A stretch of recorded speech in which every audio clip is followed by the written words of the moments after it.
How you feeling? You got John Riggs here, and nobody likes their Nintendo 64 more than I do. Ugh. Alright, so admittedly, I don't get a whole lot of play out of mine anymore. I have a love-hate relationship with the Nintendo 64. There's only a few games I like on it, but of those games, I really like those games, so I always gotta have one of these around. I know there's a ton of nostalgia for it for people who grew up with it. I didn't grow up with it. However, you can't deny some of the awesome games on this, and unfortunately, because it's all like RGB nonsense in the back there's gotta be a better solution for playing these games. Now you can pay a ton of money to get yours modded. I never have. You have companies like Hyperkin doing these kind of just plug it in the back, it turns it into an HDMI, and this thing actually works pretty well. I've used this before. My personal preference thus far is using one of these RetroTink things. You just plug in your composite or your component, and then it has the HDMI right out just like that. This thing, although these things look kind of confusing to me, and I'm always like, oh, I don't know what I'm going on here, it actually works pretty well. But with a new challenger here, we have the Super 64. It is a plug and play that you just pop right in there, and it turns it into HDMI. And it's not just HDMI, it has a couple of extra features on here too that you might want to check out. We're going to cover all that in this video. This device right here looks like a 64. It's brought to you by our friends from EON. And hopefully you remember EON. They're the ones who brought us the HDMI adapter for your GameCube. This one happens to be the silver one. Now, unlike getting yours modded or using something like this that looks kind of confusing maybe, this couldn't be any easier. It is literally... Well, the box could be easier. Hold on. There we go. It's literally just this device. That's all it is. No plug-in required. Now with something like this, you do not need an additional power supply or anything like that. You just pop that in where it goes, and it works. And it's that easy. I mean, it's literally that.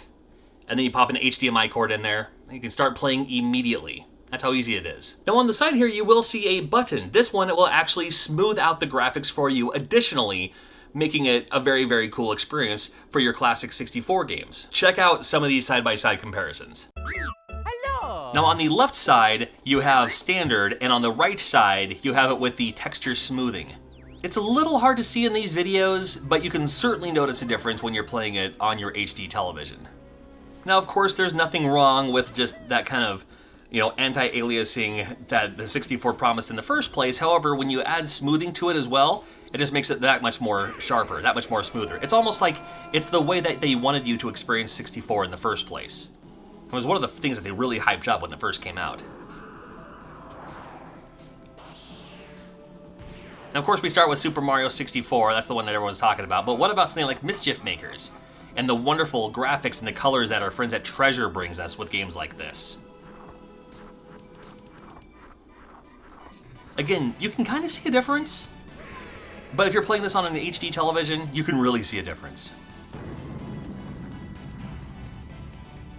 Even taking it back to the old school with the Namco arcade for the 64, something like Miss Pac-Man.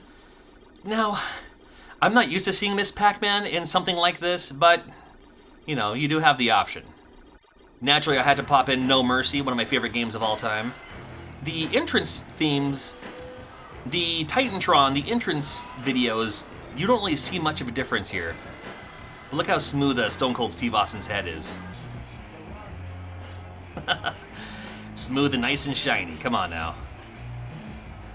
Good old Star Fox 64. This one had some great improvement, I think.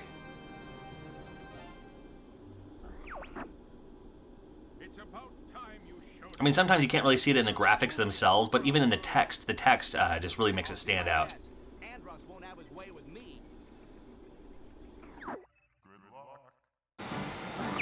Open the wing.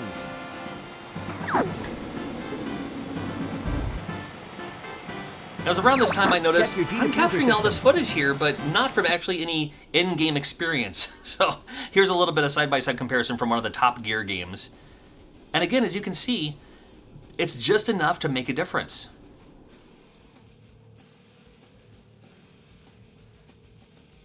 All right, elephant in the room. $150. $150 for the convenience. Now, you can get the mod. You can get your Nintendo 64 modded for $150. But you have to send it in, you have to wait, they have to do it for you. You can do it yourself, I guess, and you're dealing with soldering irons and all that too. If that's up your alley, sure. It's not up mine. Something like this is pretty handy. Something like this is pretty convenient. And that little smoothing texture on there, it makes it pretty cool. I'll be honest with you, I was pretty impressed with that. Again, this is cool, but it doesn't offer that extra smoothing to it. And it's also, you have to have it powered through a USB, micro USB cord. Something like this is cool, and it does offer that kind of smoothing element to it a little bit. But you're also dealing with all these extra cords, and you have to power it separately, and you have to get the micro HDMI to go. It's, you know, if you have it all, it's great, but you have to go through all the process of getting it all together. If you're just like, man, I don't care, plug and play, it works, it's great, then this is right up your alley. And it's available for pre-order right now. There is a link in the description below. I just realized I was holding it upside down this whole time.